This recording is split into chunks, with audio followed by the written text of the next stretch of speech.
कर्नाटक सरकार में मंत्री प्रियांक खड़गे ने मुख्यमंत्री सिद्धारमैया को पत्र लिखकर राज्य के सरकारी परिसरों में आरएसएस की गतिविधियों पर प्रतिबंध लगाने की मांग की है। प्रियांक खड़गे के पत्र ने देश में सियासी घमासान मचा दिया है। इस पत्र में लिखा गया है कि जब समाज में नफरत फैलाने वाली विभाजनकारी ताकतें सिर उठाती हैं, तो हमारे संविधान के मूल सिद्धांत एकता, समानता और अखंडता हमें उन्हें रोकने का अधिकार देते हैं। देश के बच्चों, युवाओं और समाज के मानसिक स्वास्थ्य और विकास के हित में आरएसएस की सभी गतिविधियों को सरकारी परिसरों में प्रतिबंधित किया जाए। प्रियांक खड़गे के इस पत्र को लेकर बीजेपी ने उन पर तीखा हमला बोला है। इस दौरान बीजेपी नेताओं ने कांग्रेस की मानसिकता को लेकर भी सवाल खड़े किए हैं। बीजेपी के नेताओं ने कहा है कि आरएसएस को देश में 100 साल पूरे हो चुके हैं और इसे मिटाने वाले खुद मिट गए। आरएसएस पर जिसने भी प्रतिबंध लगाने के विषय में सोचा वो समूल रूप से नष्ट हो गया। और प्रियंक खड़गे का ये बयान कांग्रेस को ये बताता है कि कांग्रेस कितने निम्न स्तर पर पहुंच गई है और कांग्रेस का विनाश अब निश्चित रूप से तय है। आरएसएस पूरे विश्व का सबसे बड़ा सामाजिक सेवा संगठन है। Priyank Kharge is having a poisonous mindset. This type of poisonous mindset, many people of Congress having it.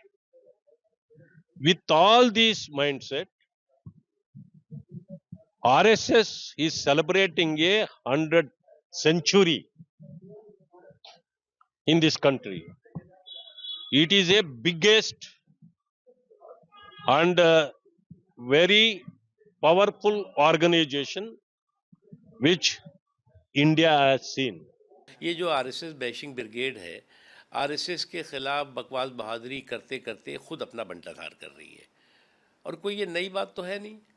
Congress के जो डीएनए में क्या है कि शुरू से लेकर के नेहरू जी से लेकर और आज तक देखिए, हर कोई ऐसा महीना नहीं होगा, ऐसा कोई दिन नहीं होगा जिस दिन की वो राष्ट्रीय स्वयंसेवक संघ के प्रति दुराग्रहपूर्ण दुष्प्रचार ना करें। लेकिन उसको दरकिनार करके राष्ट्रीय स्वयंसेवक संघ तो दिन दूना रात चौगुना आगे बढ़ रही है और ये दिन दूना रात चौगुना जो है वो सिमट रहे हैं, सिकुड़ रहे हैं।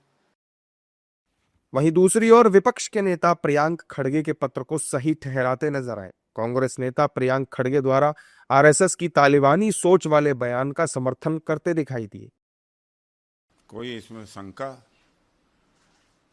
तालिबान भी नफरत फैलाता है, तालिबान भी महिला विरोधी हैं और आज तक कोई महिला आरएसएस की सर्वोच्च पद पर नहीं पहुंच पाई है, तो इनकी सोच तो वैसे ही है।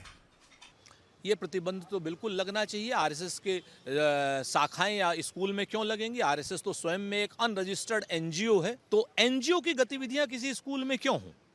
और वो भी विभाजनकारी, हिंदू मुसलमान करने वाली, भारत पाकिस्तान करने वाली, मस्जिदों के नीचे मंदिर खोदने वाली।